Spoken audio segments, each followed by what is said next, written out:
Yes, it It is. is that time. And oh, you know what? We really didn't do the checklist because I don't have any of my Right. banners on. Hello, hello, hello. Oh Hello. no. Hello. This is I'm all messed up. Gotta be We're there. guys, we're behind here tonight. So we're Bobby and I were slacking. We were just kind of Yeah, hanging out. Hi Nick. yeah. Hi Nick. Just How are you? chit-chatting.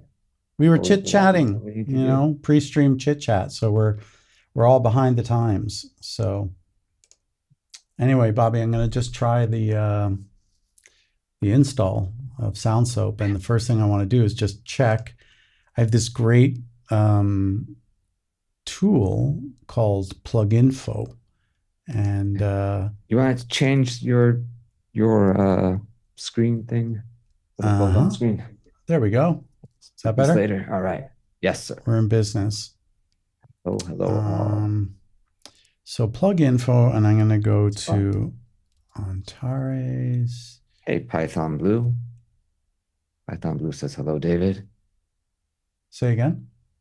Python Blue says hello, David.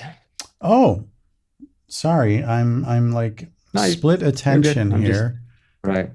I'm trying to do two things at the same time, which those who know Nobody can know you do. can't actually do. Hi, Python Right. Blue. A dual stream. Hi, Jasmine. Hello. Hello, everybody. Oh, Jasmine's here. Jasmine's here. Um, David did his hair. So Excellent. David won't get Um, in trouble for not doing his hair today. I didn't put gel in, Jasmine. Are you okay with that? Oh, oh, I hope I haven't offended you in any way. Now look at that. That's really strange. Sorry, I'm like sort of singular focused right now that I could possibly get back the sound soap, but so far I ran the installer and it didn't do nothing. It's not even showing up. So I'll try to install it one more time. But anyway, yeah. So Bobby, hit me. we are gonna do a conversation on drums. Similar to Where last did week, but you, right, similar to last week, but this time drums. How did you get into drums? Why did you get into drums? yeah. What made banging on something Yeah, your right? idea of expression? Yeah. Um, yeah, drum solos, drum types, drum Just everything. the world of Let's drums tonight, man. dig deep into drums. Yeah. Yeah. So I know Well, you went to Berkeley mhm, as a percussionist. that's right. Um, Hey, JT. so that means you had to show them something, right? With drums. Right. You Yeah. you banged on something and I said, had "Here to you bang on go. something. This is me." I was So I was a what real did you bang banger. on? I was What a did you banger. what did you bang? And And well, yeah, let's answer. Yeah, let's answer the very or we can go to the very beginning. Like how well. did you? That's what I think Yeah. is what we should cover first. So the um, the very first time I remember, well, first of all, there's a picture of me as a baby with a pan and a big wooden spoon. That's sort of the first known, photographic evidence that I was a drummer. um, Nick says some. I'm going to try and be better about chat. By the way, Nick says some say percussionists must have a lot of pent up frustration. I think that's true. I do, Nick. I really think it's true. I think that we're not able to express ourselves in a traditional way. There's also this incredible link between comedians and drummers, believe it or not, right? Dana Carvey, drummer. Johnny Carson was a drummer. Yeah, Johnny Carson was a wicked, amazing drummer. Johnny Carson. Oh shit. Yeah, no, for real, for real. I that's okay. I have to look into that because Johnny that sounds Carson like was a great drummer. Um, and so, yeah, there's this link between, because why? What is the one thing that you, and by the way, just give me 1 second here. Sorry, this is like kind of bothering me at this point now.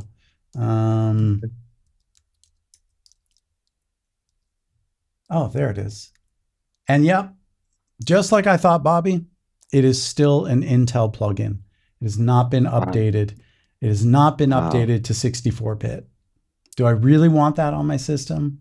No. Answer, No, no. no. Exactly. So No way. this is why I gave up on that plugin. Sorry, guys. Right. This is a pre-existing conversation. All right, let me get back on focus because I was so excited because Bobby sent me these installers, and I'm like, oh my god, could I get this plugin back? Anyway, it doesn't matter. All right. So yeah, there's. So what do you need to be funny? Jokes. Timing. See, Timing. I did a long pause there. A nice long. What do you need to be funny? Timing. So sometimes I'm funny.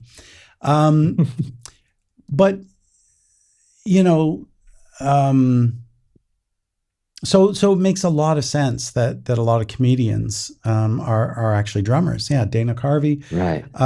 Will Ferrell plays drums, not great, but he has that great skit with him and Oh Chad yeah, Smith, yeah, right? And yeah, so he was yeah. he was he was he They was are. playing. I mean, relatives at the least. Those two are. Oh, they're Yeah, dead ringers, they look man. Yeah, right. yeah.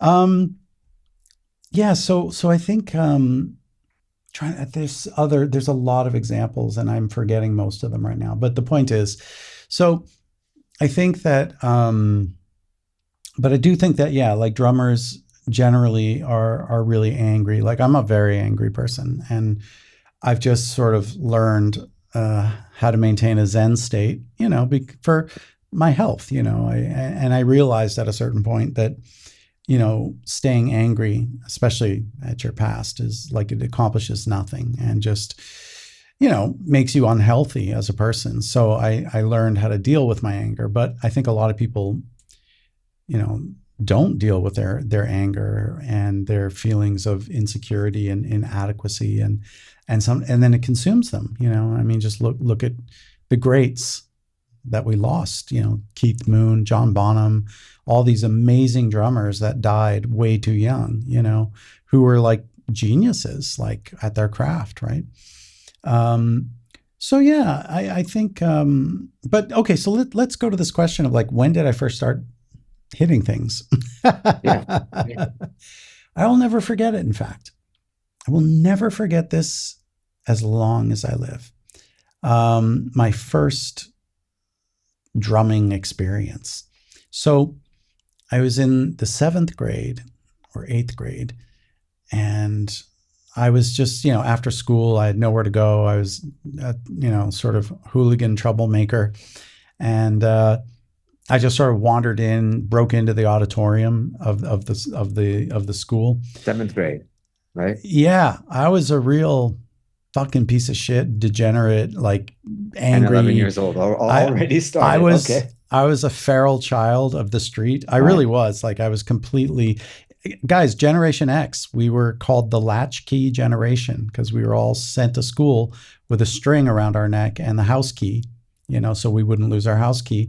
And that was your latch key, and you let yourself in because there was nobody home ever, everyone, my parents were divorced. Everybody's parents were divorced.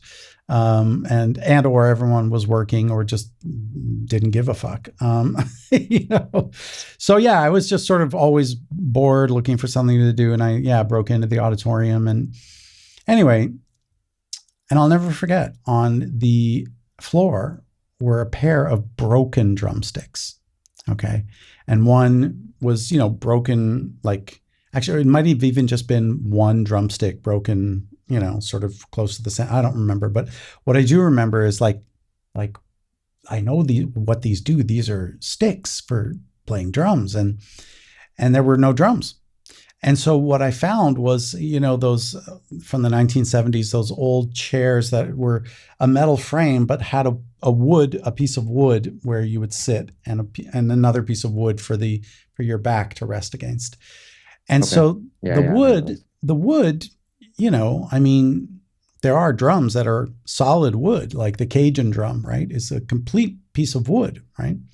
Well, it's a frame with a thin piece of wood around it. Anyway, the point is, it resonates, right? Not much, but it does. So I took these sticks or stick and just started in the other hand, whatever. I don't know. Had no clue what I was doing. No clue. None at all. And then I remember the janitor caretaker. Um, he was this Scottish guy, and he's like, "Would you not off the rocket?" Like just Okay. he had enough of me. But Right. I will never forget this connection. I really did. Like it was like something else took over me. And so then flash forward into the garage years. So uh, yeah, well, I literally lived in a garage at the age of 14. And I had a drum kit and a couch to sort of keep me occupied. And then, yeah, I had like a little garage band and, some of my Okay, friends. wait a And second, wait a second. Where did the drum kit come from? Like where, like, so, so my father, sort of desperate, didn't know what to do with me. Sort of like, well, buy him a drum kit. So it started as a joke. My sister always trying to one up me. She was older than me, and she's like, I'm in a rock band now. I'm like, no, you're not. And she's like, yeah, I am. And I'm like, what do you play? And she's like, I'm the drummer. I'm like, there's no way you're a drummer. I said, drummers have to be coordinated. And I started rubbing my head and patting my belly. And I said, can you do that? And she was like, couldn't do it, but I could, this basic coordination. And then, I forgot how the conversation led there. It could have even been that my father put my sister up to it just to sort of lead the conversation there. I don't know how it came up, but then that same day, literally, my dad bought me like $100 drum set, piece of okay. shit. I remember the brand was called Westbury, this really cheap Chinese made, yeah, just really, really bad. And I had no idea what I was doing yet again, but I didn't stop. I literally just couldn't stop, And I remember I had a friend who was, several years older than me, like 3 years, 4 years older than me. His name was Mike Latchford, and he was kind of a legend in Toronto for a lot of different reasons. He was amazing, wonderful guy, and just a wonderful, wonderful, wonderful guy. And he was a drummer, legit, And we were all sort of part of this punk, skinhead, ska, mod, like that was really cool in the '80s, because it was like a second generation of punk, ska, mod, skinhead, and this is before skinheads were associated with anything to do with that evil World War II group, the name of which I won't say because we'll get we'll get banned if I say it. But I did not see that coming. And if you say Yeah. that fast, you'll know what I'm talking about. Anyway, in fact, there was a group called Skinheads Against Racial Prejudice. And they were just a group of people who promoted racial harmony amongst everybody, And anyway, and, anyway, the point was he was sort of involved in that whole scene. He was black, and he was hello, hi, hello, Kiwi. Anyway, he kind of mentored me a little bit, and sort of taught me a few things. And there's another guy, his name was Pat Farragon. He was also a drummer, really good drummer, And there was a group of us, that sort of all came up together. And we were all sort of part of that we're all the misfits, we were all the rejected, people that did not fit in with the jocks or, the smart kids or the nerds or any, we were just like rebels, really. We were really rebels. And I am doing well, Kiwi. Thank you for asking. Hope you're doing okay, Kiwi. Say again? I said, hope Kiwi's doing okay. He says he's going through some emotional stuff. Oh, I didn't read that part. I'm so sorry. You're not oh, okay. Well, listen, Kiwi, if you're dealing with some emotional stuff, this is a place you can get some emotional support, right? So we're here, man, and we care very much. And I'm going to send you some big orb love. Okay, big orb love. I hope that makes you feel better because we do care. We care about everybody here. So, well, Spin, the time change in Italy happened just over the weekend. So we do it in the last weekend of March is when our clocks change. So from now on, you'll be able to bookmark it because now we're good for the whole summer until October arrives. So good, should be good. Anyway, so yeah, I belong to this. Oh, you linked my stream. I don't even know what that means, but so sure. I guess that's a good thing to link my stream Yeah, on thank your you. socials. Is that what you did? Anyway, listen, guys, we always appreciate anybody who tries to help us grow our little community because this is a great little community, and I know you guys benefit from it, and I know that I benefit from having you guys here. So if we can help more people, that's a good thing. So thank you. Thank you, Python Blue, for doing that. We appreciate that. Anyway, so yeah, I belong to this kind of community of kooky, crazy, outcast, really just people who didn't belong, all from broken families, all angry. And we took out our anger, on our instruments, Right. and yeah, we made punk rock music, and we made heavy metal, and we did ska also, and we did everything, man, and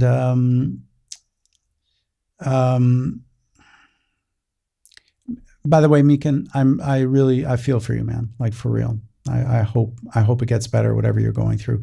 And you know what I will say? This too shall pass. Okay.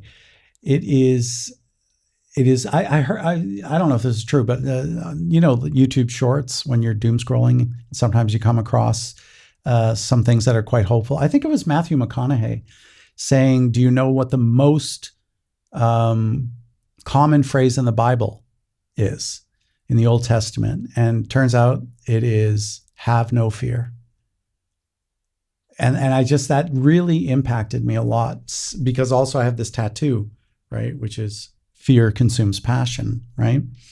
So have no fear, and it will pass. It too shall pass, which is also from the Bible. I'm pretty sure it is. Anyway, so yeah, so I was like a sort of wannabe aspiring drummer. And, I got okay. I got to be relatively okay. And, I could hold a beat. And then I very good friend of mine, Justin McWilliams, who's still in a band, I think, called The Police Report. They're a police cover band. And Nice.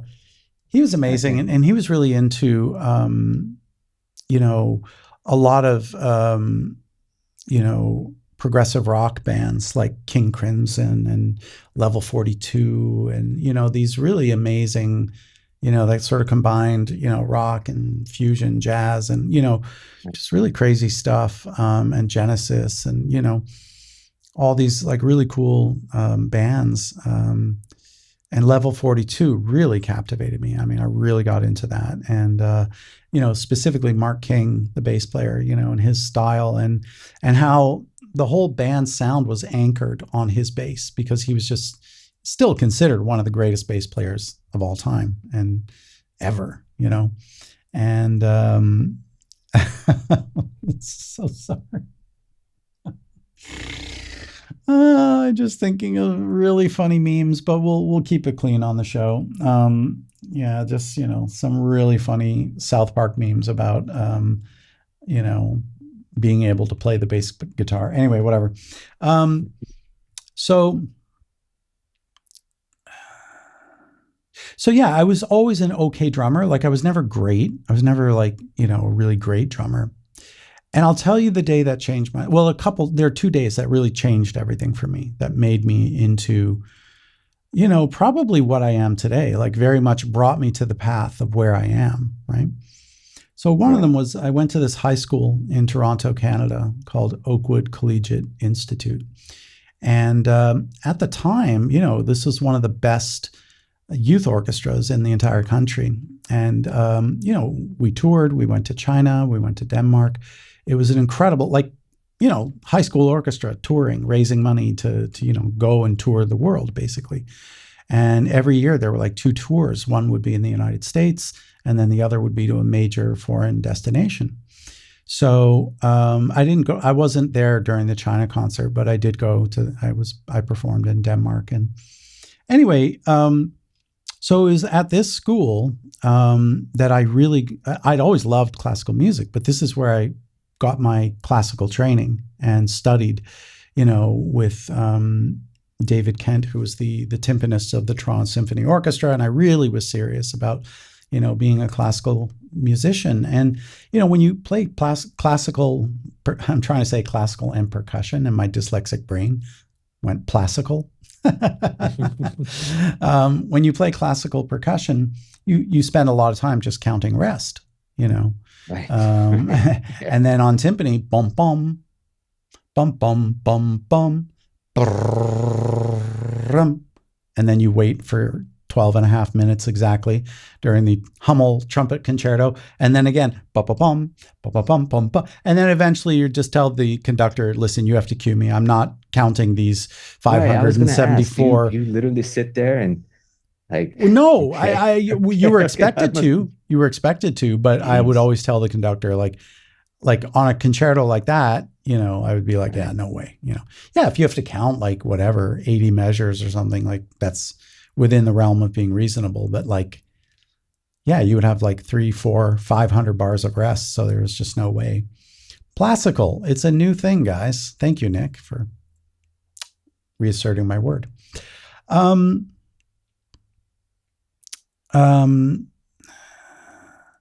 So just going back to Mika, one of his friends is being harassed by people. Yeah, I get it, man. And I think, yeah, we unfortunately, we talked about this once on the stream, right? About, how easy it is to be a bully today, right? Because you don't have to go to anyone's face and possibly get punched. You can just bully somebody online, and you're sort of like covered, and because like you can just be whatever you want behind a screen, right? And could you invite your friend here, and I'll give your friend a special message if he's there. You can timestamp this. Where are we here? We are, I believe, 23 minutes. 28 minutes in. So at 28 minutes, to Meekan's friend. Meekan is a very lovely soul. He's a good guy. He's one of the good people. 100% of the people we have in our stream are the good people. In my opinion, everybody here is kind, respectful, decent, polite, and helpful. And that's the kind of community that we want. So you belong here. I can promise you that as a person who was bullied as a kid who was never popular, as a kid who was told he was a loser his whole life, who was also told he had no talent or skill as a composer by a high school composition teacher, that you're good. If you're friends with Meekan, you're good. You're one of the good people. And so, I know it's easy for me to say, because I don't know you, just ignore these people. But, the more time and energy that you focus on negativity of any kind, even if it's being hurt and upset by what somebody said to you, the more they're winning. They win. They're winning in those moments, right? So, my own personal battle with insecurity is so much so that the person who labeled me the enemy of music theory, which I think a lot of people figured out, do not type his name in the chat, please. I lost in that because, consciously and in my adult brain, I know like it's positively ridiculous. But then the insecure part of me was like, maybe I am a fraud, So, but then I quickly snapped out of that. So just ignore the haters, because a hater's going to hate and a potato's Right. going to potate. So, just that's how it is, man. Just ignore them. And there's a lot of really lovely people here that come every week. So you should come here if you want to feel good about yourself. Um, so I wish I can invite others, but I rather give her space right now. That's fair. That's totally fair. But you can tell her that at 28 minutes on tonight's stream, there's a special message just for her. It's involving a project where they were dealt with controversy, which they had nothing to do with at all, and sadly got canceled. Yeah, man, it happens. It happens all the time.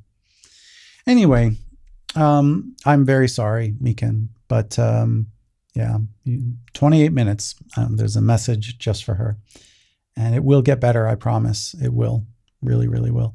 Listen, I lost my biggest client, in fact, a couple of weeks ago. And I'm fine. And it happens. People, projects, they get canceled. And sometimes for horrible reasons. Sometimes it's political. A lot of the times it is political, and it's horrible. Unfortunately, we live in this totally polarizing climate right now where, just for disagreeing with somebody, you lose your job, So it's really, really sad.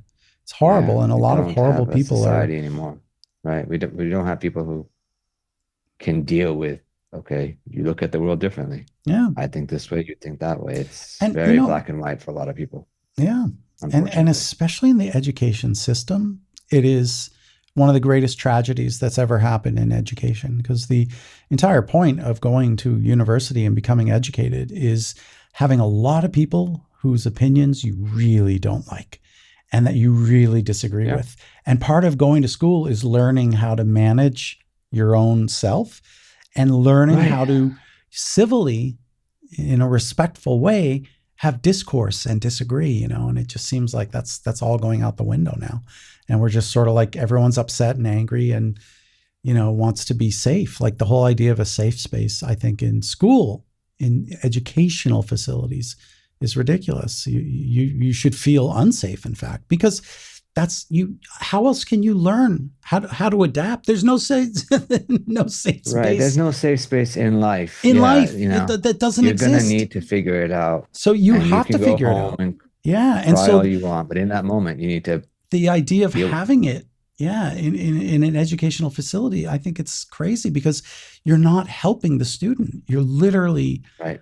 You're literally doing something against them. And I'm very careful about this in my own classes, especially when I'm giving critique to somebody. I do not make a safe space for them. I tell them the truth, like, here's what I like about your composition. And I think this part really works, but I think you don't have a grasp of basic tonal harmony.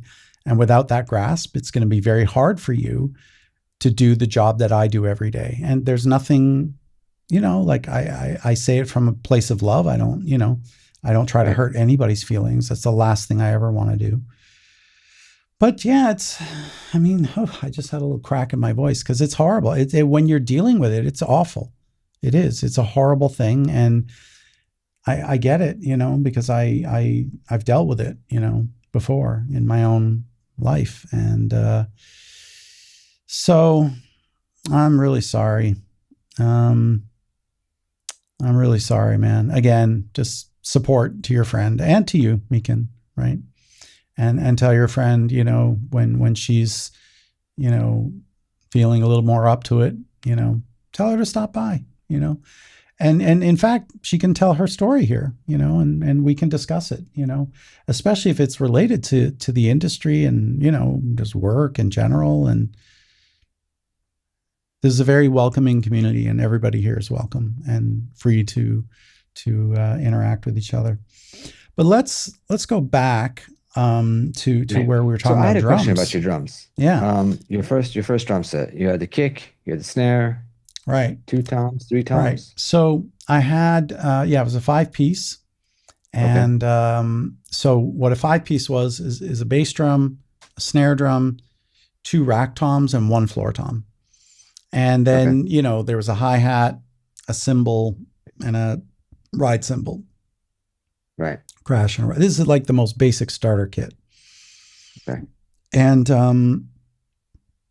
of course, at that time, in the late 70s, early 80s, Neil Peart of Rush, John Bonham, Led Zeppelin, and Right. of course, in the metal scene, you had these monster giant kits with like, you know, Yeah. Yeah. you 18 like, pieces. Right. you had like these massive, giant drum sets. So of course, I wanted more toms, Okay. and it was my quest for toms back in the day, and then it was a quest for Right. a second bass drum, and I had no idea what I was doing. But let me tell you about the two moments that changed everything. Okay. First moment was I auditioned for the Toronto Symphony Youth Orchestra. So this is like the youth version of the Toronto Symphony. It's very prestigious, best youth orchestra in the whole country. Because at Oakwood, I had gone as far as I could go, right? Okay. And so then my orchestra director said, you should really audition for the Toronto Symphony Youth Orchestra. I think you have what it takes. And so I did, and I got accepted. And I remember one day seeing this other guy in the orchestra. He was just warming up. And Mhm. as a drummer, there's something called chops, which is your sort of ability to stick handle. So with nothing, with no drums, just like on a table or on your lap, be able to Okay. just be like, just do all this crazy stuff just with sticks. Because Right. it's very easy as a drummer to use the bounce because drum heads are very bouncy. Right. They bounce like crazy. Like you just drop the stick and it'll fly up in the air, without much pressure. So you can do, and I remember once, because I had this beautiful, it was called a press roll, where you just use Okay. bounce only, right? And I Mhm. remember that I was doing this, I was trying a snare drum at the music store, and the manager of the drum department, said, "Oh, that's a great press roll, but how's your double stroke?" And the double stroke roll is the root of chops. Like if you can't do the double stroke roll, you have no chops, really. Okay. And there was a guy, Pitbull McTee. What a great name. His name was Mark McTaggart, in fact. And he was one of the guys who worked at the drum department of the music store. But he Okay. was always like in a bad mood and cranky as fuck and just, not the most pleasant person to deal with. So everyone called him Pitbull. Anyway, he befriended me.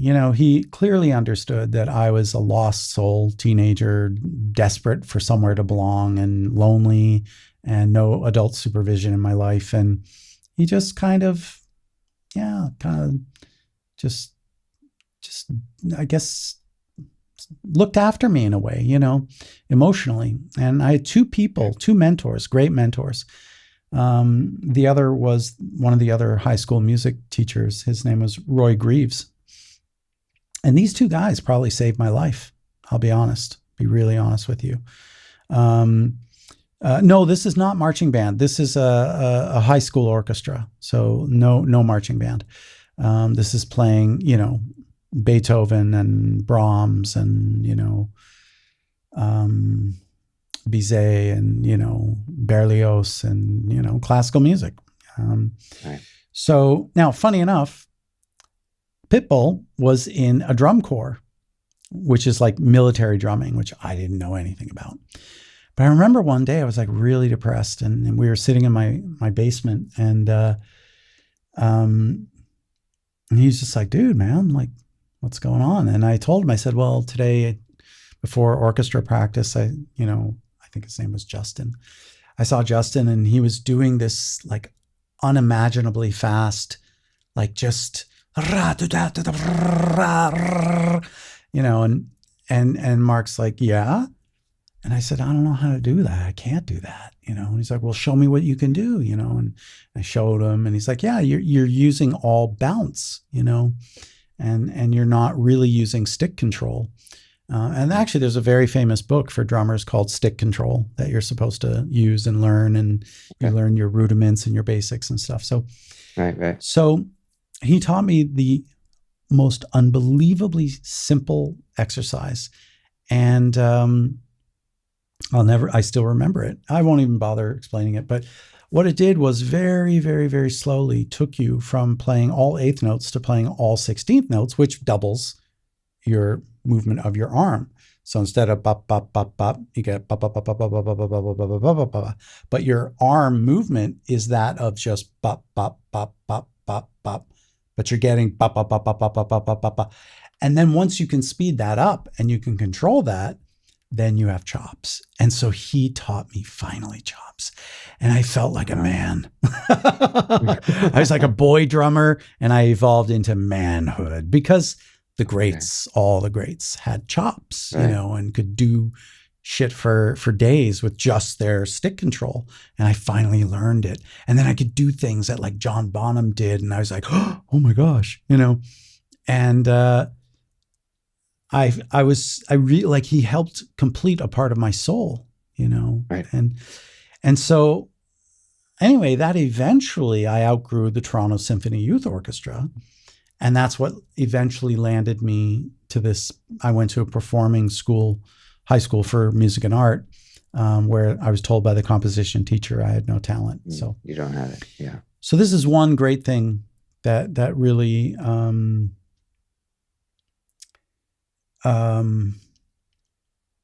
that was one of the two great things, and I I think I forgot the second. I literally forgot the second great thing that happened to me. Holy cow. That led me to doing drums. And well, I guess the first one, was discovery. Yeah. The first was classical music. The second was learning chops. The third was studying with Eduardo Uribe, who was a master drummer and conga player. And, he at the last year of high school, he did this, it's called a clinic, and all on hand drumming. And that was it. I was obsessed. And this is the birth of the DAW bongos. Okay. Without Eduardo Uribe, who focused on everything about tone, it was all, you sounded good on bongos, not how fast you played. It was the tone you could make. Your tone determined your abilities on that instrument. It's all about precise hand placements, Right. and the subtlest of details, So yeah, no DAW bongos if I hadn't had that drum clinic. So that got me into the hand drumming. So this made me very well rounded. I had classical experience, and I was really very accomplished to the point that, classical percussionists usually wind up making their own mallets. They don't buy store-bought. So you learn how to make your own drumsticks, which also led me to my journey of eventually building my own drums, but that's for later. So I had classical experience. I had chops and could play rock and roll and funk drums, and I was a drummer, legit. Right. And I could also do hand drumming. And of the three, probably I'm the best as a hand drummer. That's probably the thing I became the most accomplished. So Ed Uribe, he was from Berkeley. He was a Berkeley teacher and did his clinic sort of like a recruiting thing. Like they would send their sort of best teachers to these amazing, high school for music and art, various ones all over the country. And, he came to mine, and it just, when I learned, he did Latin and he did Brazilian. He taught both, and it just blew my mind. And that was it. I was obsessed. I didn't want to do anything else. And I literally played till like I had calluses and blistering and like the back of my hand turned purple. Like I was obsessed, like really, like in a way I'd never been obsessed about anything before. Hand drums are neat. I would love to learn something like the darbuka for fun. Hey man, darbuka is a great instrument. Also a lot of hand control, and finger control as well. Anyway, will you give a shout out to my friend Dishonored Dan? He's a huge fan of Pac-Man World 2. Can you give him the same to my audio team for a DRA remake? It'll make me happy either way. All right, sure. Here we go. Yeah. Here's my shout out to Dishonored Dan. Thank you for being a fan of Pac-Man World 2. Now, Meekin did say he's a fan of Pac-Man World 2, but didn't say that you're a fan of the music. So I really hope you're also a fan of the music. Okay. But even if you're not, this is your official shout out. And there it is. Okay. I hope I don't do many shout outs. I hope that was a good shout out. Um, so hi Python. Um, so So so I talk to had me about, these three really really great skill sets in okay. drums and percussion. Okay, it was really well rounded, and so when I got to Berkeley, yeah, I had to audition. Okay, and so yeah, I was more than good enough to get in, and I was one of the youngest, if not the youngest, student to win the Performance Division Achievement Award, which when I had a guidance counselor, when I told him, I said, I don't even know what this is. Is it a mistake? And he's like, oh my God, I've never seen this. You're probably the youngest to ever, no one ever wins this their first year. No one. And because it's always reserved for your fourth year at Berkeley, and I won it not just in my first year, but in my first semester. So yeah, it was. I could hold my own as a drummer. I was pretty decent. So that's kind of what got me in. And then once I was in the percussion ensemble, the Berkeley percussion ensemble, we toured, and we played a lot of incredible, literature for percussion ensemble. So that's the beginning for me. That's how I got into it. So let's talk about drums specifically. Drums specifically, Uh, yeah. right. What's your favorite drum? Let's let's start with something My basic. favorite What drum you yeah. in my Or, personal private collection, in the drums I've sure. built from scratch, or That you're I mean, yeah, okay, look, let's do let's start a little bit of each. a little bit of each. Okay. So if I could only play one snare drum for the rest of my life, there's no question in my mind. It would be the Ludwig LM402. This is the aluminum shell snare drum with triple flanged hoops that was made by Ludwig, of course, the greatest American drum manufacturer of all time. And there was the LM400 and the 402. The 402 is what John Bonham in Led Zeppelin played.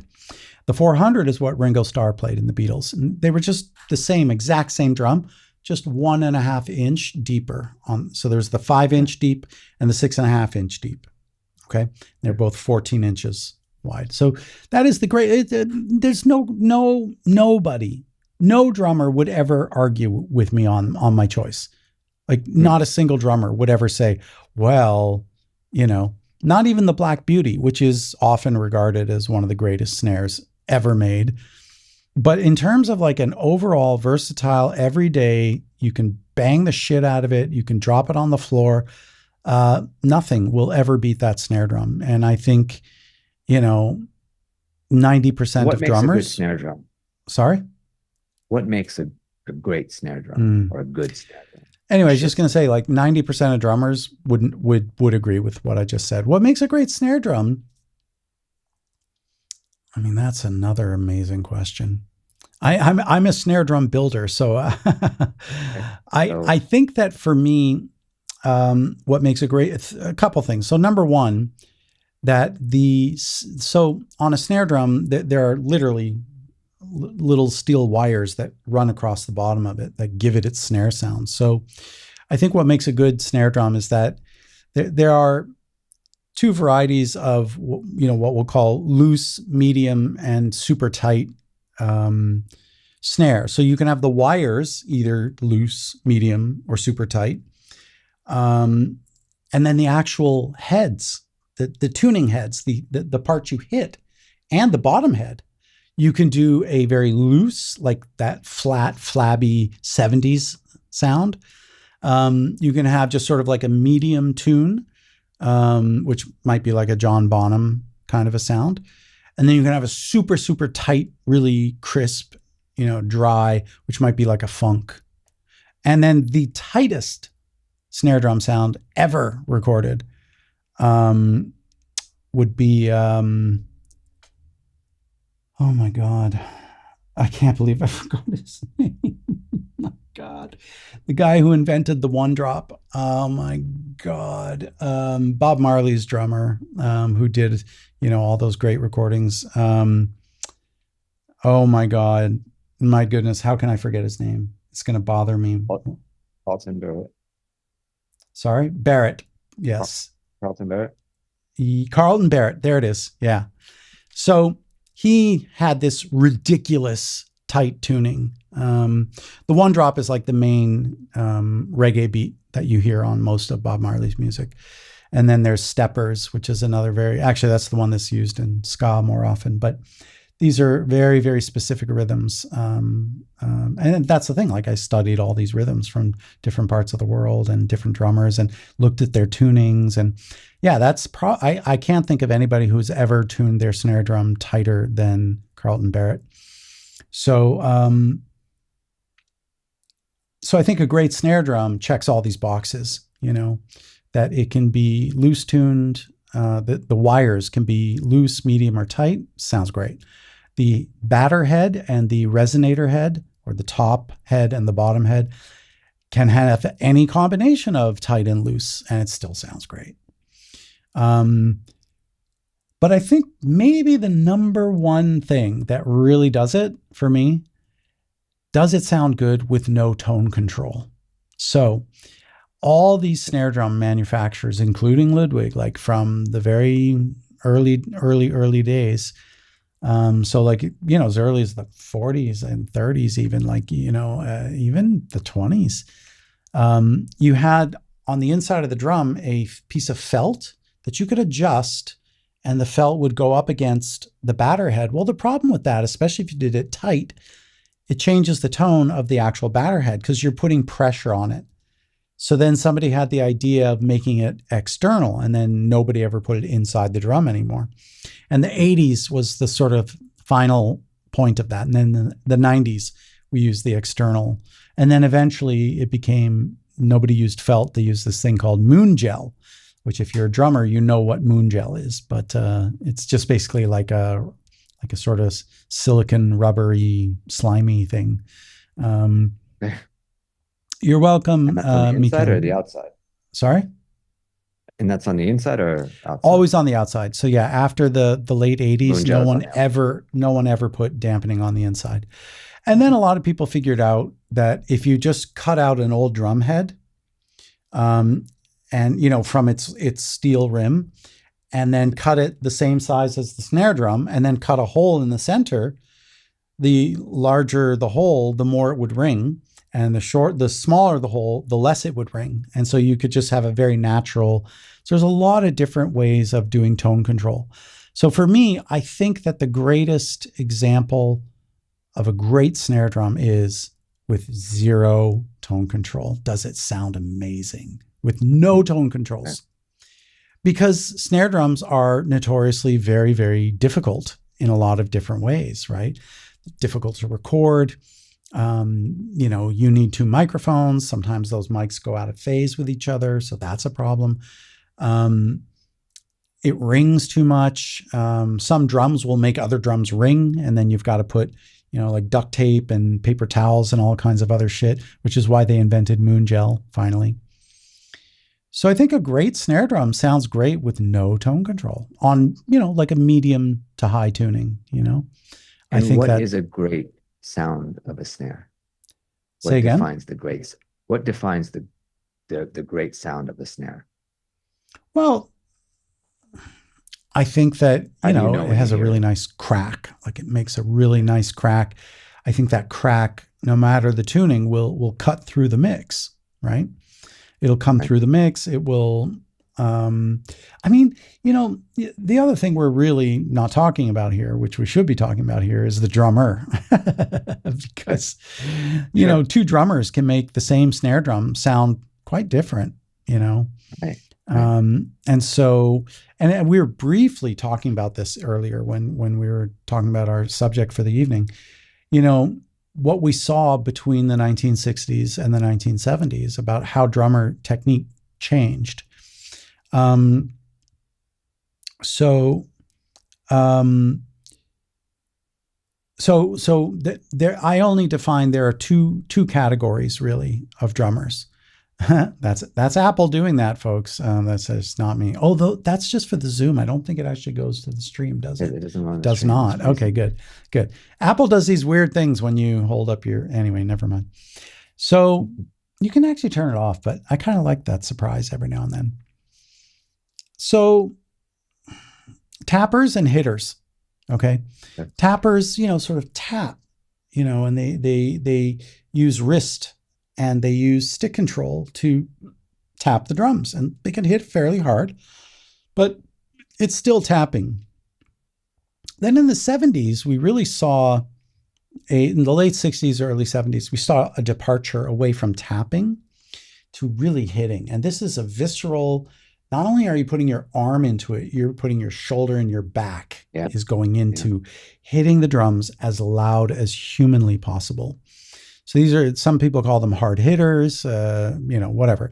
So tappers and hitters. And so, a hitter is going to make an LM402 sound like John Bonham of Led Zeppelin playing it, right? But a tapper is going to be like Clyde Stubblefield, who was played on many of the James Brown records and is responsible for playing the most important drum beat of all time, which is called the Funky Drummer. And that was, I believe it was an LM400. I don't think it was the 402. Same drum, just literally an inch and a half more shallow. So, and here's the point, Clyde Stubblefield, I mean, that is the sound of funk. Like, that is the sound of James Brown. He was a tapper. He was not a hitter, but he was one of the great tappers, I mean, I'm going to say that Buddy Rich was a tapper. He really was, but he could be very violent when he played, but his approach was tapping. And even if you watch him play, he's very stiff. Like there's not a lot of ballet to his movements. He's very sort of quick and angular and, and it's partly just because of how he wants to say sort of everything close together for this sort of tapping. And by the way, I'm not taking anything away. Buddy Rich is considered the greatest drummer of all time that can never be ever, no one can ever come close to being that good. So the joke was always that he can play faster with one hand than any drummer can play with two hands. Okay. So now So there's is it the genre that, so partly, funk is quieter, right? And now when you get into rock or metal, all the instruments have to get louder, right? yeah, So is that what contributed it's or definitely part of attributed? it. Yes. So, as the amps got more powerful, and I think this first name was Jim Marshall, the guy behind the Marshall amps, started getting bigger and bigger orders for bigger and bigger speaker systems, bigger and bigger stadiums. The drummers had to keep up. And then all of a sudden they needed stage monitors because even the drummer couldn't hear themselves. So it was like those amps were loud. So yes, I think that one hand washes the other, if you will. So, Buddy Rich didn't need stage monitors because, that's all acoustic music. It's big band music, and everybody, I mean, look, if you look at the history of the first guitar, the Rickenbacker, that existed because no one could hear there's no way of hearing the guitar, in any jazz setting. It was not possible to hear, no matter what you did. In fact, a lot of the, especially the Dixieland jazz, they had banjo players because banjos were just louder. They projected more than a guitar could. So the rhythm section had a banjo player, not a guitar player, so, Brock. Which game Brock? I don't know what you're talking about. You said, I remember your game soundtrack for Brock. I don't remember doing a game called Brock. Is that a typo? I think he's Or an talking acronym? Python Blue. Oh, It sorry. It was was like sorry. background blues Okay, song. I'm sorry. Sorry. I just assumed you were talking about one of my soundtracks. Sorry. My bad. My bad. Um, so yeah, I So how think about part the of. Hmm? Go so ahead. No, you go ahead. that's the snare, and it sounds like the snare is The heart. the more important It's the piece. most important part of the It's drum the kit. central. Everything surrounds the snare. Because the reason why is that as a drummer, you can hold together literally any rhythm section, any genre of music with just a snare drum. And that's it. Can't do that with a bass drum. You might be able to do it with a hi-hat, but with a snare drum, you can have a backbeat and Right, subtle right. accents and 16th notes and play them softer towards the edge, or you can do rim shots. You can, I mean, do the rim marching clicks. band has a It's snare. so versatile as a musical Right. instrument, whereas a kick drum is just boom, that's it, you know. And hi hats are and that's it. You can hit the bell every now and then, but whatever. The snare drum is the most versatile of all the instruments, and toms are cool, but you're not going to hold a band together as easily as you would with just one snare drum. So yeah, the snare drum is the most important, and every drummer has a collection of snare drums, including me. Drums that you make. Well, I collected for years, and that led me to make my own. And so back in the day in Toronto, to fuel my lust for getting more toms on my drum kit and just getting more snare drums, because actually I was really interested in snare drums always. And in the end, I had more snare drums than I had tom toms. So back in the days before eBay and whatnot and Craigslist, there was something called the buy and sell, and people had these things called garage sales. And so you'd take all the shit you didn't want in your life, throw it in your garage, put an ad in the paper, garage sale this weekend, and put your address. And people would come, look at your crap, and they'd buy stuff. Well, I became obsessed and hunting, and I would go hunting every single Saturday and Sunday, because those were the days that they would always happen on the weekends. And I would always go and there's a lot of really crappy beat up drums, but like, $3, $5. And so every now and then you'd see a nicer snare drum, like a nice Ludwig drum, and the guy would be like, I want 20 for that. I know it's worth at least 20, not knowing it's actually worth 600 or 700. Now, look, two people happy. I got a $600 snare drum for 20. And, what am I going to do as a 15-year-old child, say to him, well, this is actually worth 600. So maybe I'll save up for the next 10 years to be able to buy it from you. But you should really get, no, guy wants $20. That's what he wants. Give him $20. I mean, Everyone's it's happy. it's basically junk to him, right?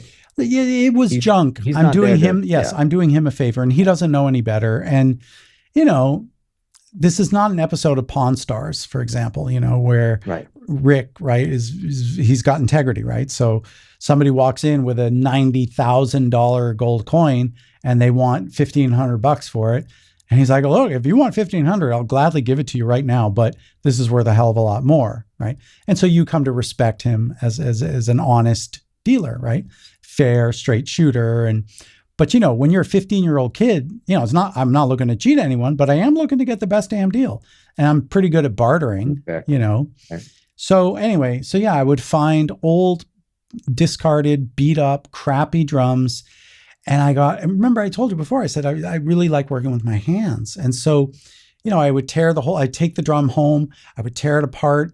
If it was like a veneer finish, like a plastic coating, and it was in really bad condition, I would just rip it off, get a hair dryer and melt the glue and pull it off. And I would sand it down to the wood, and I take all the metal pieces off and I would polish it. And I had this special chrome polish for motorcycles. And, I got deep into this shit, man. And I would take a drum that I bought for $3. And the very next week I would list it in the buy and sell, $60, $70. And I would get it. People would pay. They would come and they would buy my beautiful looking drums.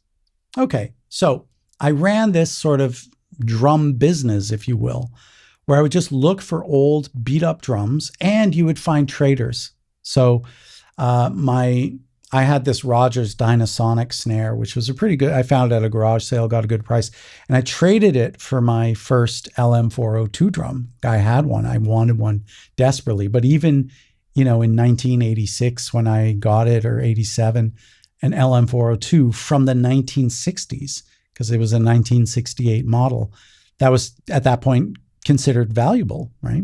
Because that was literally the exact drum John Bonham was playing, like not his, but the exact year, date, model, make, everything, right? So, yes, this is Pawn Stars Synth and Drum Edition. Meekan's funny. He's got a good sense of humor. By the way, I am so happy, Meekan, that you have decided to stick around and that you didn't sign off early. So thank you. And I hope you feel a little bit better too. So anyway, so yeah, I would buy these old drums and I would fix them up and we would trade, And they're all snares, right? Yeah, these are all snares. Yeah. So at this point, not only that, the money I made, I was a little entrepreneur in my teen years. The money that I would make, I made really good money doing it, because I would find these discarded, old, broken. Sometimes I'd find a whole drum set and it'd be like listed at $50, but it would have like zillion cymbals, that you could turn around and sell for $100 each. Like, right. Yeah, it was not, look, you don't know what you got. That's not my problem. I'm not making that my problem, And, you're a teenager. You're just excited. Like, here you go, $100. Trying to get rid of it. You know? So I had a basement filled with snare drums and drum kits. And I took photographs. I have lots of photographs from those days. And I built this beautiful snare collection. I had 15, maybe 20 snare drums. I was so proud of it. And I had 4 drum kits. And my drummer friends would always come out. It was like a drum paradise. And we'd all, 4 drummers on 4 kits, and we'd all just play drums. And I lived and breathed drums, man. So that is where it started. Now, flash forward to 10 years ago. I'm new to Italy. I'm sort of, settling into my 40s comfortably. And I don't know, I just sort of felt like, okay, career's good, check, AAA video game soundtracks out, check, respected composer in the industry, check.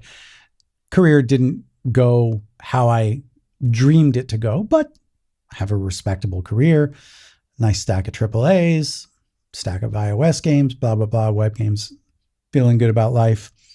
It just sort of felt like something was missing. And so I went out and I bought I bought my dream Gretsch drum kit. I always wanted a Gretsch satin maple walnut finish Gretsch kit. Why? Because my mentor, Pitbull McTee, played that exact kit. And it was my dream drum kit. And it, now Gretsch is made in China. I didn't know that at the time when I bought it. But for years, they were all American made. They're the oldest drum maker. They're even older than Ludwig. And some argue they sound better than Ludwig. I love Gretsch. I hate their snare drums overall. I think they can't make a snare drum to save their life. But their shells, like their toms and their kicks, they're really good. And partly because they use a different, what's called a bearing edge. So in drums, you have an angle on which the wood is shaved away, and that the head presses on the angle, right? So most drums are 45 degrees, but they use a 35 degree, which is it's a sharper angle. So many people argue this is the reason why Gretches sound better overall. Anyway, so, I bought my drums, my dream drums, and then, and I was really happy. I bought the Gretsch kit, and it was super cheap. I couldn't believe how cheap it was. It's like $1,200 or something. Like, it was so cheap.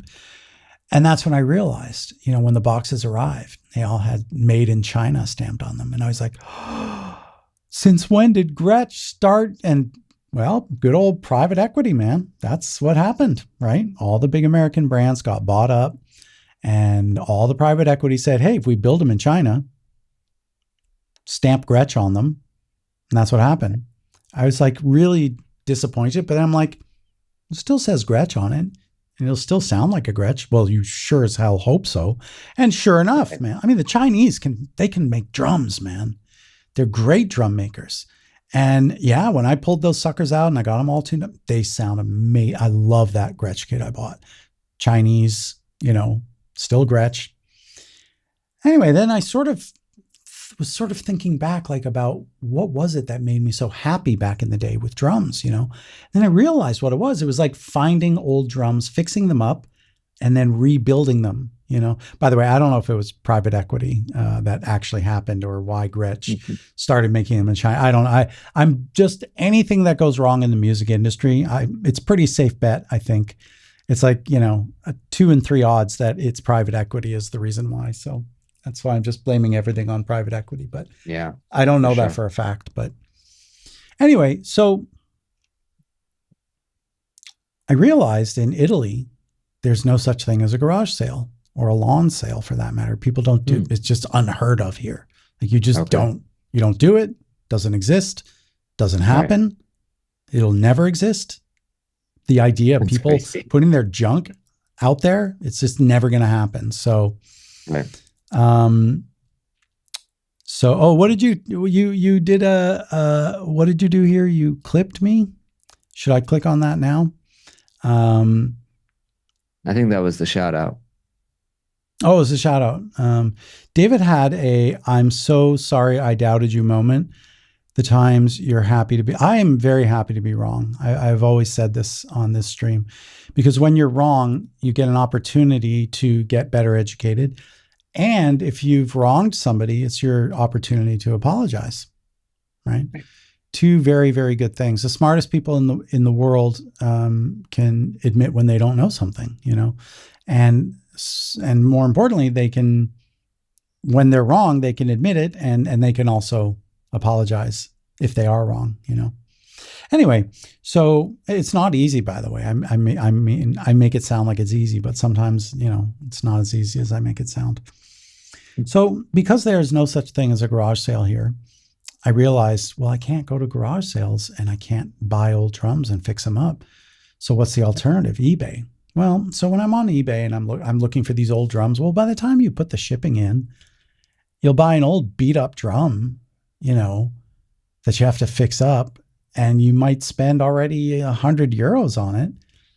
And then the street value of it might be €100, once everything is all said and done, right? Yeah. So I just sort of realized like, shit, well, instead of that, because I remember once I bought all new hardware for one of the drums I bought on eBay. And then once I sort of bought new hardware, I thought, well, what if you bought a shell, a brand new drum shell? And then this led me into the dark arts of snare drum building. So this is when and my first ones were terrible and came out horribly wrong. But because the thing about building your own drums is you have first of all, I don't build the hardware and I don't go down and chop a tree and round it. You buy whatever wood you want. You buy all the parts, from, manufacturers, all from China. And then the hardest part is drilling the holes. First of all, designing the drum, deciding, is this going to be a 6-lug snare, an 8-lug snare, a 10-lug snare? Is it going to be a 5.5 inch, a 6.5 inch, or a 5 inch, or a 4 inch, or a 4.5 inch, or a 3 inch, which is sometimes called a pancake drum, which is different than a piccolo. Piccolo snare is actually 3x13, and a pancake is 3x14, but we're getting into the semantics of snare drums now. So then the next part, is choosing your wood. Is it going to be birch, maple, bubinga, oak, olive? You can actually do olive now because, especially in Italy, there's a lot of drum makers in Italy. Is it going to be wenga? Like, there's so many woods you can build from. What color are you going to paint it and then stain it? And are you going to use a matte varnish, or are you going to do, which is really hard, the high polish varnish and buffing it? Like it's a ridiculous, and the amount of Does pain that that, affect the sound? sorry? Does that affect Yeah, the yeah. sound? The paint, no, the paint doesn't affect the sound. The varnish, no, I'm going to say no. Some people will say yes, because if it's a thicker, you're sort of holding more of the, pressure inside, and it's Yeah. less will escape through the wood of the sound. I think it's bullshit, honestly. I do. I think it's bullshit. Okay. I think that's just like the crazy purist drummers that don't really ever play, kind of like that guy who can hear the difference between 44.1 kilohertz and 48 kilohertz. Like, Yeah. yeah, he's probably Right. not making any music, or Yeah. the guy who can hear the plug-in version of a Jupiter 8 versus a real Jupiter 8. Yeah, that guy's not making any music. So I feel that similar with drum building.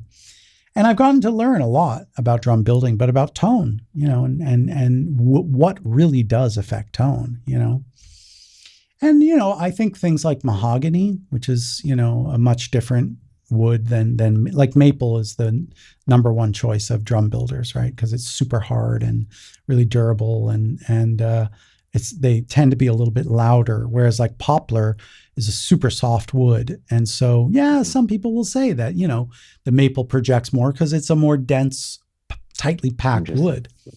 Yeah. So, but like the difference, again, if you have a great drummer, great. They just don't hold that special place, and that's why I never really got around to making them. Yeah, and I never will. You have to think of it like this. The snare drum is the CPU. Okay. That's the only way I can explain it. Like your CPU, I would have to argue, is the most important piece of tech in your setup. There's nothing more important. Because why? Because you can change your motherboard, right? You can swap out your RAM, get a different graphics card. But your CPU, that's the driver's seat, man. That's where all the compute is happening. Is that fair? Because, Bobby, you know a lot more about computers than I do. I mean, it's gotten more complicated now. Depends what you're computing. You can have an NPU, and Well, okay, from GPU. It's my gotten a lot more music, complicated. in But my music, fundamentally, yes, it in is the my music central. making world, the more powerful the CPU, the more instances of contact I can run. Therefore, the CPU becomes, and the more efficiently my DAW will run. Whereas the RAM can be accounted for, right? And but the CPU, you can't fake it, right? Right. Because you can do virtual RAM, right? You can use parts of your SSD. This is why you don't want your SSD to ever go. I try to keep it never more than 65% full. I always want to keep a nice breathing room, in case Apple wants to use some of that as like virtual RAM. Anyway, I don't even know if they call it virtual RAM anymore, but It's just swap space. yeah.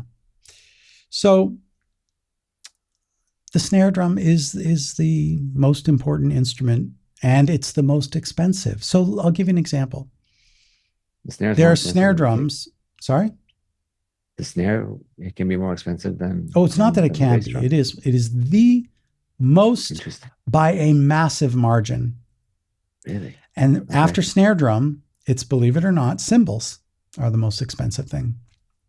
So because they're all, there's like only 3 or 4 people in the world that know the original Zildjian, which is, they were a Turkish family that made these incredible cymbals, and then eventually that found its way into America. And there's like only a handful of people. And one of the They're brothers, still family owned. huh? Yeah. And they're still family owned. Still family owned. In fact, one of the Very tight. brothers, Yeah. had a massive falling out in the family business, and in the contract with the company, got a lawyer to look at it and said, you can never use the family recipe to make cymbals in the United States of America ever. So he emigrates to Canada, becomes a Canadian citizen, and started Sabian cymbals, which is the same Zildjian family formula called Sabian.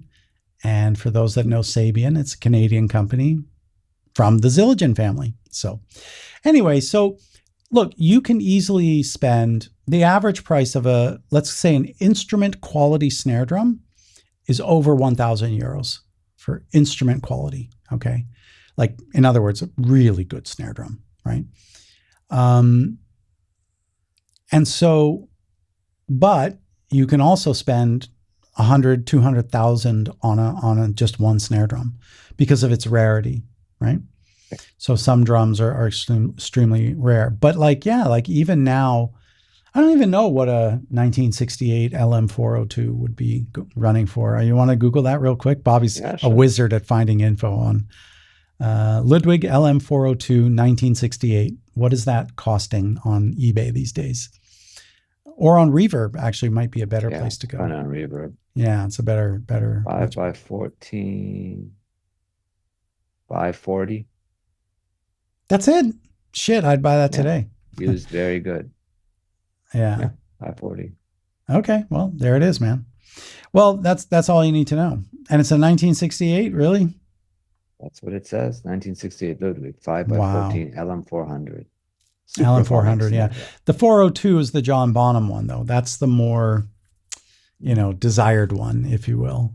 So, Yeah, it anyway, looks like about the 600 point bucks. is that the snare drum, yeah, I don't give a shit about the kick and the toms, and I do care about the cymbals. And most drummers, for example, I'll give you a perfect example.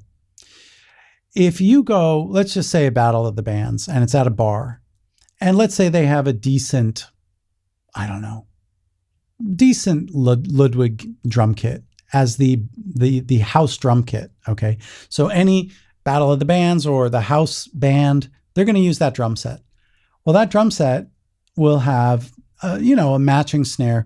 Whenever any drummer in any battle of the bands shows up, they're going to use the house kit, but they usually bring three things with them: their own snare drum, their own set of cymbals, so all the cymbals, and a kick pedal. And that's it. The kick pedal, you need really good control over your bass drum, right? And there are certain, like the DW5000 is one of the most famous ever made. There are better ones now, but back when I was coming up, like that pedal almost cost as much as a snare drum because it was so good, you know. What makes a good pedal? Well, it's the springs, the tension on the springs. Okay. Obviously, how fast you can play it with your foot. The actual beater on it, the control. Do the screws come loose in the middle of a gig, and then you have to like go with a drum key and reattach it, like shit like that. Yeah, but I think and also just the angle and the drive, the velocity, perhaps, the physics. Like I'm trying to think of the whiplash, for lack of a better word. So just like, in other words, how much power you get for the least amount of effort on your foot, right? And then how fast it can operate. That's generally it. But that's what a drummer will always bring: their cymbal bag, a snare drum, and a kick pedal. Not every drummer does, but they might call ahead and ask the house engineer, like, do you know what kick pedal's on the house kit? And they'll say, oh, it's DW5000. Okay, that's a good pedal, so I don't have to worry. I can go. I don't need to bring my DW5000. And yeah, but snare drums is where it's at, man. That's it. It's like, I will never build a tom. I'll never build a kick drum. I certainly won't build my own cymbals. So where, let's just briefly talk about the number of toms. Say again. The number of toms that drummers What about it? play with. Just the variety in the genres. So yeah. Metal to funk. Right. Okay. So let's start a little bit with the history of the drum kit. So this is gonna sort of come out of let's say in New Orleans, really, is where you see the very first drum kit appearing in the very first forms of jazz, sometimes called Dixieland. And so, very often orchestral percussionists, they double on multiple instruments, right? So you don't get a triangle player, a crash cymbal player, if they never play at the same time, right? So you can do the crash cymbals, you put them down, and then ting, ting, ting, ting. And then if you just have, and none of that happens at the same time, one person can handle all of that.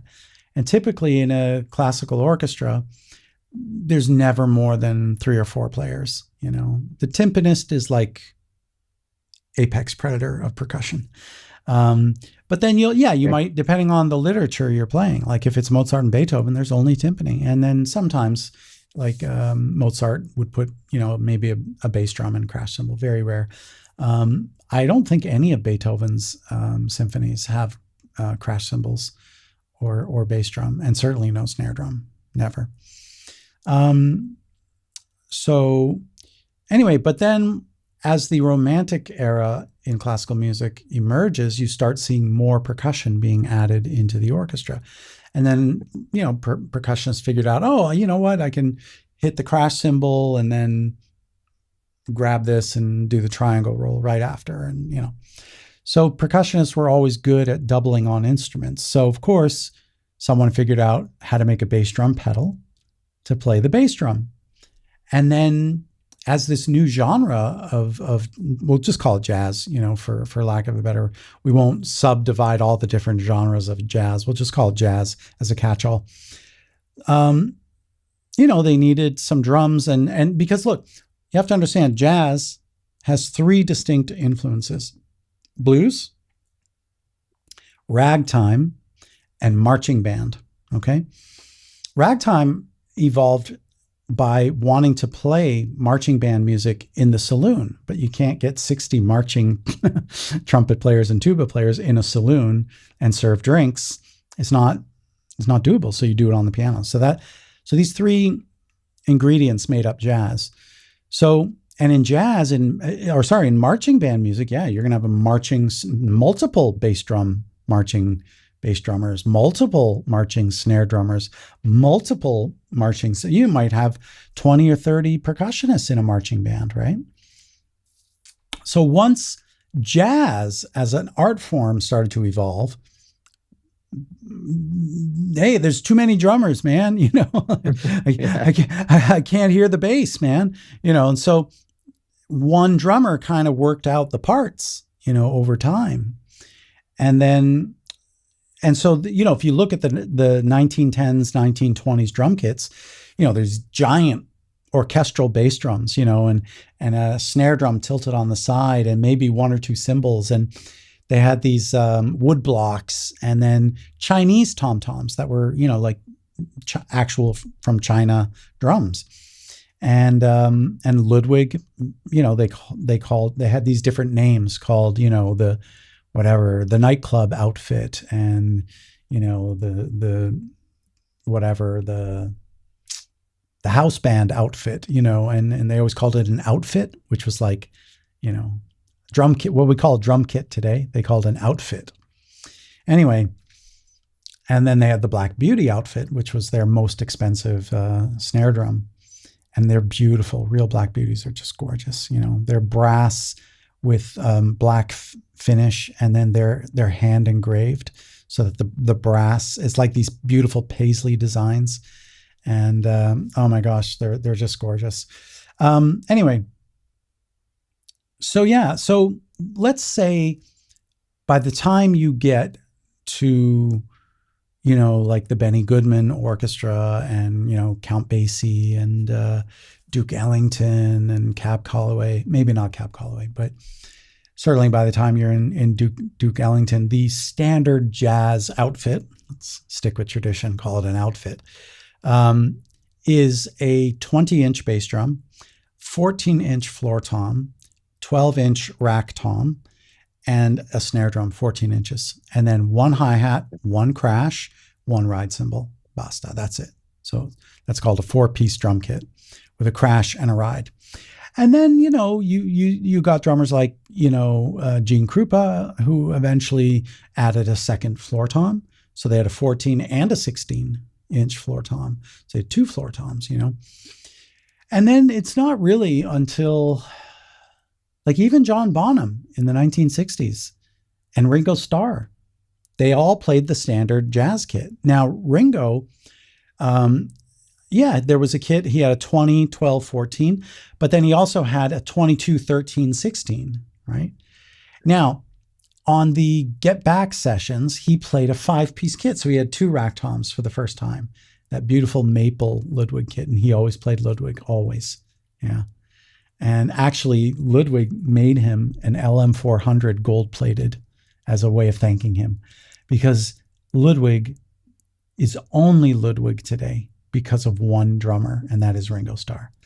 The only reason John Bonham played Ludwig was because of Ringo Starr, right?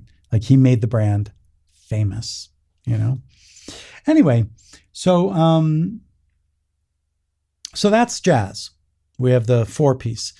Then as soon as you get into the 1960s, you start seeing the 5-piece, which is, the 12, 13, 16, 22, and a 14. And then, once you started getting into the late 60s, more drummers started adding bigger and louder and more. So John Bonham went to a 14-inch rack tom, and then he had a 16 and an 18-inch floor tom. And I think he might have even eventually gone to a 15-inch rack tom and like had a custom made 18 and 20-inch floor toms, like just crazy sizes for these.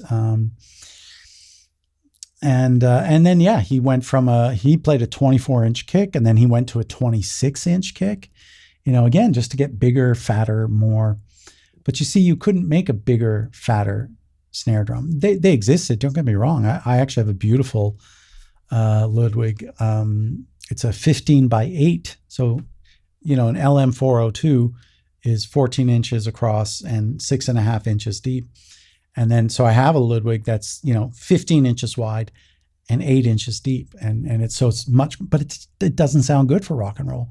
Fantastic for orchestral playing. And that's what I got it for, in fact, was specifically for orchestral playing. You also have to understand the snare wires changed, okay, from orchestral snare drumming to jazz, where, in the 20th century, in the early parts, in the very, very, very late 19th century, they used catgut, okay? And that was what made the snare drum. That's what was actually held against the bottom of the drum to make it go rat-tat-tat-tat. And then eventually, I guess, well, 2 things happened. They used calf skin for the drum heads. And I think a lot of people just felt like this is, very sad for the cat and very sad for the calf, it's inhumane. So we found replacements because we love animals and we don't want to, especially like a calf, like a poor baby cow, right? So we made plastic synthetic that sounded like calf. And we did the same thing, but we did wire snare, but the wire had a great effect. It was snappier, buzzier, and, really much, much superior sound. I still love the catgut sound, and I have one real Ludwig catgut snare from 1920. So it's an antique at this point. And it's all original. So it's not like a restrung with catgut. It's like the original, right? So it's already done, right? Crazy. And the thing is, there was a company called Hanger in Germany, and they made these snare wires called touch tone. And essentially they took like telephone cable that was, like when you had lots of cables stretched across, a telephone pole. If you take the cable, you cut it apart, there's like copper. It's not twisted round copper. It's just like single copper, not even coil, just single copper, but it has a plastic coating. Yeah, we do appreciate that, Nick. I'm a huge animal lover. I've always, in fact, I don't even trust people that don't like animals. These people who are like, oh, I don't like cats. I don't like dogs. Doesn't like animals? Like, who doesn't like a dog? Who doesn't like a cat? There's got to be something wrong with you. Anyway, so, they made this synthetic catgut out of telephone cable, basically. Oh, sounds amazing. Sounds really, really amazing. I don't know what real catgut sounds like, honestly, because I have a rule with my snare drum collection that anything that is more than 60 years old, I don't play. I don't touch. It's too valuable, and too many things can break. And they do. these drums were not made to last 1,000 years, Yeah. especially the ones made out of nickel. Like nickel is a horrible metal. It's super soft, it's cheap, and you can tune up a nickel, with the casings, and you're tuning your tension rods, and then just the thing shatters. It's like, and I had a beautiful, beautiful Leedy drum, which is this brand that competed against Ludwig, and it was a beautiful nickel, all nickel, hardware on it. And I remember using it on a gig, and I'm tuning it up, and I was in a hurry, and I'm tuning, and my God, so sad. Still makes me sad to look at that drum today. Yeah. Anyway, so yeah, but should we do the big reveal? Let's see that. And I think, yeah, We'll call yeah, it a night. right. So Let's see the big reveal is last time was it last stream or the stream before? I think I showed you guys one of my Logan custom drums. That was a two-tone ska drum. So tonight I'm going to show you the drum that is my favorite drum that I personally built, that is a better example of a true snare drum. It's right here. So I don't have to run into the room. And I didn't even show this to Bobby. I didn't show it because I wanted to get his honest reaction. Ready? That is very clean. Look at that. Yeah. So there it is. That's beautiful. It is. It's a beautiful instrument. It's an instrument quality really drum. I always put paper towel on the bottom so that the snare wires don't buzz, Okay. especially if I keep it in the studio or the living room and you're watching a movie. You don't want that. And then normally on top, there's a perfectly round cutout piece of cardboard that prevents the top from ringing. So, because you don't want that either. So, but yes, this is it. This is the most beautiful drum that I built. It's on the camera, it's not quite as bright red. It's very bright red. Okay. And this is all done by hand. This is Bubinga wood, which is naturally red color, but then I painted red on top of the Bubinga. But the grain, that's the natural grain of the Bubinga, of the wood. Beautiful. You can even see the knot, that sort of dark circle there. Yeah. That's the natural wood. And so, yeah, and I on AliExpress, you can go and submit a design, and they'll print out, these Logan custom drums. So I had my own badges basically made. And then, of course, because I love Ludwig, this is all Ludwig hardware, the whole thing. Oh, wow. And this is their... They sell the hardware? That you can buy the hardware, yep. They will sell the hardware. Cool. And if we go in real close, there it is. Oh, there it is. Yeah. So this is all Ludwig hardware. Everything on the entire drum is Ludwig. And so this is a Logan Ludwig.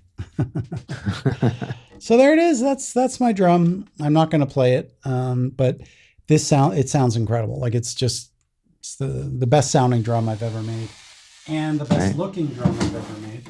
It is beautiful. And it's a beauty. It's a real beauty. Yeah. And like I said, the hardest part, the part that is the most time, there are two things that are the most time consuming. Number one is measuring where to drill. This takes hours and hours and hours. And I literally developed a system where I was subdividing millimeters. So into half millimeters. This is like, I don't know, in inches, my God, like 1/28 of an inch or something. Like it was like the most ridiculous. Yeah. Like for those that know metric, a half millimeter is like stupid. And I actually would divide it sometimes into 10. And then I just realized maybe you're overdoing it. Can you really, so then I realized rounding off, but a half millimeter makes a difference. It does. Especially if you're using tube lugs, the ones that are on that. Oh my gosh. If you are just, like a half millimeter off, it won't, it can mess up the entire alignment, and then your drum will be the lugs will go in, or the tension rods will go in slightly crooked, just slightly. Right. But if you do it on like every single hole, then at the end of the day, you get a piece of crap. Um, so yeah, I build Apple watches, I build snare drums, and that's all. That's all. And modular synth Oh experiments. But yeah. Yeah. I think next week we can get into synths. well, you got to give me a little more time to get my modular game up, because Okay. very shamefully I've not given it the attention that I really hope. That's sort of like my retirement project, I think, is the modular Mm. synth thing. But that snare drum was I mean, like I think really. Sorry. go ahead, go ahead. No, I was just gonna say, like, that was like, that is, yeah, it's the best sounding, best looking drum I ever built. And there was something else I was gonna say about it, and then I think I forgot what I was gonna say. But that's all right. I always say, if you forgot, it's probably not that important. So Hmm. Right. what were you gonna say? Oh, I was just gonna say that the synths kind of feed your soul, and that's really their Yeah, purpose. So yeah. I mean, they're yes, there in the studio, and yeah. Well, they, believe it or not, I mean, even just last week when you said, I really like just seeing those lights yeah, flashing in the back, like that's like, because there's an atmosphere that you feel right, in the right, room with the gear. Like, it actually gives a right, feeling in the studio. yeah, And I have always been interested and fascinated and confused by modular synthesis. And I will say, Christian Hansen, he's kind of right. It's not as hard as you think, actually. So, because you nothing and I is. It's joke just a that, matter of yeah, time. it's easy for him to say because he's done it his whole life, but it's not as hard as you might think. Actually, it's especially because modern synths. There's so many things in common, and modern synths essentially take the most important parts of modular and just fuses all the wires together, Right, so it's more easily set up and better, you know easier to function. So before there was MIDI, everything was modular. And the Super Jupiter, one of the things I love so much about it, and we'll save this for next week, is that MIDI was a year, maybe 2 years old when it first came out. So it was sort of like one of the first, all-in-one units, that Roland built. But yeah. Anyway, so I'm sorry if I missed anyone's chat. But Meekin, if you're still there, you're very welcome for our care. We do care very much so. And I'm very sorry for what you and your friend are going through. And we hope that your situation and her situation gets better. Please invite her, if she wants to come on and talk about it. Be happy to. So yeah, that's it.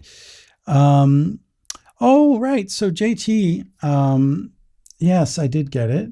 And JT made, we were talking about a beat once before.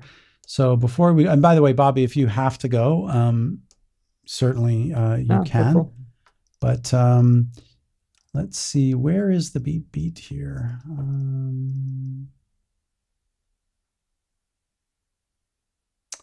Oh boy, I do me a favor, and can you shoot that to me real quick on our Discord server? Give me the link again, because I think you emailed it to me, and email is like one of the most disastrous ways of.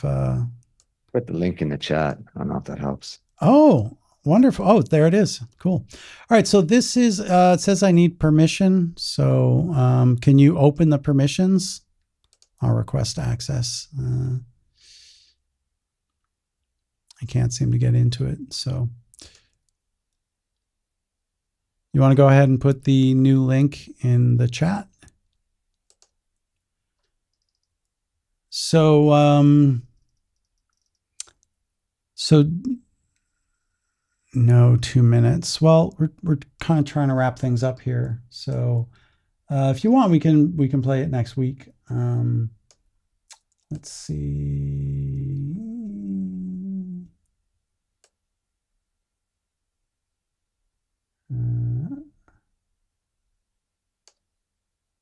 No. Anyway, we can always have a listen next week. So anyway, JT made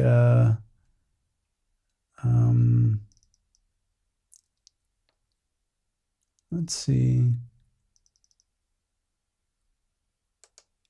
Let's see if I can find it real quick here.